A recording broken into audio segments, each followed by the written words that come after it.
अस्सलामुअलैकुम दोस्तों, मैं थोड़ा भाई मुहम्मद आसफ खिची। तुसी देख रहे हो किसान पाकिस्तान यूट्यूब और फेसबुक पेज। तो दोस्तों आपां आलूआं दी पटाई अज शुरू कर दी। बिलारस ट्रैक्टर 510 नाल। वैरायटी जनाब अपनी हैगी मुजिका सफ़ैद। तो अपने आलू तकरीबन हो गए ने 98 तो 100 दिन दे। तो पटाई भी शुरू कर दी है। पिछे इधर बिराई भी हुई पई है, देख लो। तो ये जी बिराई हुई पई है ना, ये जनाब आलू सारा बाहर जाना है। ठीक है जी। तो किले विचों तकरीबन जी एवरेज महसूस हो रही है ना, वो 80 तो 90 बोरी फी एकड़ महसूस हो रही है। तो जिन्नी एवरेज आई इंशाल्लाह थानू ये भी दसांगे। तो बाकी अगर रेट की गल करिए तो रेट फिल वक्त है सही, क्योंकि बार्डर खुले हुए हैं। तो अफगानिस्तान ज़्यादा आलू होने जा रही है। तो ये जड़ा बारदाना लगा पिया पिछे छोटा तोड़ा, ये जनाब सारा एक्सपोर्ट होना है अफगानिस्तान। तो इस तरीके अगर बार्डर खुले रहे तो फिर तो जनाब रेट रहेगा ओके, ठीक रहेगा। तो जे अगर बार्डर अज बंद हो गए तो अज आलू दरा जमीन ते आ पैना है। तो बाकी रह गई गल भी पिछा आलू रह की जाना है। तो पिछा आलू रह तो कोई नहीं जाना, लेकिन जोड़ा है ना स्टाक बड़े पिछू तगड़े पै न, क्योंकि हर बंदे का जनाब जेन है जिंदे कोल पैसे है न, वो कोशिश कर रही है इस दफ़ा कि मैं जनाब गणा नहीं ना तो किला आलूआं का किधरों मुल लै तो स्टाक कर लवां, तो रेट बड़ा वधेगा।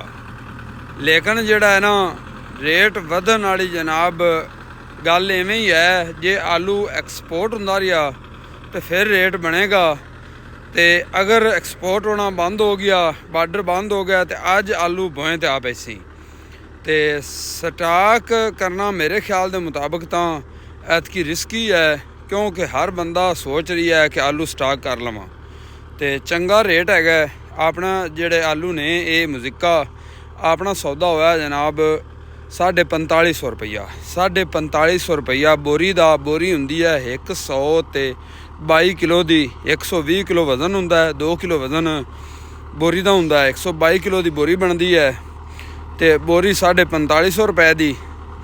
तो पट के जनाब आपां देने ने।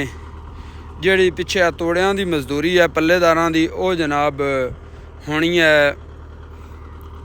जिन्हां ने आलू खरीदे ने व्यापारियों की। तो लेबर जिहड़ी वो अपनी होनी। लेबर के पैसे आपां देने ने। तो किले का साढ़े कोल चल रही है चुगाई जिहड़ी है 5 तो 6000 6500 रुपया। ठीक है जी। तो मुजिका आलू तकरीबन अपना हो गया जनाब 98 तो 100 दिन का। तो माशाल्लाह तादाद भी सही निकल रही है। तो साइज़ भी माशाल्लाह सही बनया होया। तो रेट भी चंगा लभ गया फिल वक्त। तो बाकी जेडे दोस्तों ने आलू ज़्यादा बीजे हुए ना, वो कोशिश करन कि 3 पार्ट करो आलूआं दे। कोई कच्ची पटाई, कोई जनाब धड़ां विच वेच लो, तो कोई थोड़े जाए, कुछ जनाब धड़ां दे विच सेल कर लो, तो कुछ जनाब स्टाक कर लो, स्टोर दे विच रख लो, तो स्टोर दे विच सेल कर लेने। वरना आलू का पता वैसे कोई नहीं लगता भी इन्हां दा रेट किसले भी बन सकता है या किसले भी जिहड़ा ना डिग सकता है। ठीक है जी। तो यह तकरीबन 1 किला इधर पट्टा भी है।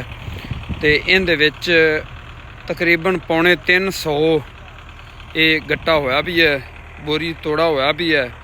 तो तोड़ा कहते ने जनाब भी ये है 25 किलो का, लेकिन इनका जोड़ा वजन है ना वो विच आ रही है 30 तो 35 किलो एक तोड़े का। ठीक है जी। तो जदों ये तोड़े सारे कंटेनर में लदे जाएंगे तो कंटेनर का हो जाएगा वजन कंडे ते उस वजन दियां आगां जनाब बोरियां बन जासन। तो बोरियां दे अगे पैसे बन जासन। ये कंडीशन है जी अपने पंजाब पाकिस्तान विच, ज़िला उकाड़ा, तहसील है साडी दीपालपुर। तो ये जनाब इत्थों डायरैक्ट कंटेनर लदीना है। तो आलू जिहड़ा है ना वो बाहर जाना। फिल वक्त जिहड़ा बार्डर खुले ने तो आलू जनाब बाहर जा रही है। तो ये बड़ी खुशाइन बात है कि एक आलू की फसल है जिंदे विच किसान नूं कुछ 4 आने बच रहे हैं। वरना जिहड़ा बाकी दियां फसलों विचों तां किसान नूं घाटा ही उठावना पिया। ਤੇ ਕੱਚੀ ਪਟਾਈ ਵਾਸਤੇ ਜਿਹੜਾ ਇਹ ਡਿੱਗਰ ਹੈ ਨਾ, ਛੋਟਾ ਡਿੱਗਰ, ਇਹ ਚਾਵਾਂ ਡਿੱਗਰ ਇਹਨੂੰ ਕਹਿੰਦੇ ਨੇ, ਇਹ ਬੜਾ ਬਿਹਤਰੀਨ ਹੈਗਾ। ਤੇ ਜਿਹੜੀ ਜਿੱਥੇ ਵੱਤਰ ਜ਼ਿਆਦਾ ਹੋਵੇ ਲੋਕ ਫਿਰਕੀ ਨਾਲ ਵੀ ਪਟਦੇ ਨੇ, ਲੇਕਿਨ ਫਿਰਕੀ ਦਾ ਰੌਲਾ ਇਹ ਹੁੰਦਾ ਕਿ ਮਜ਼ਿਕਾ ਆਲੂ ਇਹਦਾ ਸਾਈਜ਼ ਹੁੰਦਾ ਵੱਡਾ ਤੇ ਮਿੱਟੀ ਇਹਦੇ ਨਾਲ ਘੱਟ ਹੁੰਦੀ ਤੇ ਫਿਰਕੀ ਆਲੂ ਜ਼ਿਆਦਾ ਖਰਾਬ ਕਰਦੀ ਹੈ। ਤੇ ਇਹ ਛੋਟਾ ਜਿਹੜਾ ਡਿੱਗਰ ਹੈ ਇਹਦੀ ਸਫਾਈ ਵੀ ਅੱਛੀ ਹੈ ਔਰ ਵੱਤਰ ਦੇ ਵਿੱਚ ਵੀ, ਬਲਕਿ ਪਾਣੀ ਵੀ ਵਿੱਚ ਖੜਾ ਹੋਵੇ ਤਾਂ ਵੀ ਚੱਲ ਜਾਂਦਾ।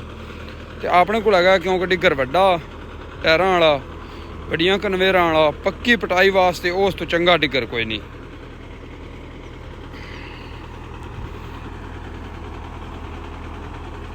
ਤੇ ਬਾਕੀ ਇਸ ਵੀਡੀਓ ਨਾਲ ਮੈਨੂੰ ਇਜਾਜ਼ਤ ਦਿਓ, ਇਨਸ਼ਾਅੱਲਾ ਮਿਲਦੇ ਹਾਂ ਜੀ ਅਗਲੀ ਵੀਡੀਓ ਨਾਲ। ਰੱਬ ਰਾਖਾ।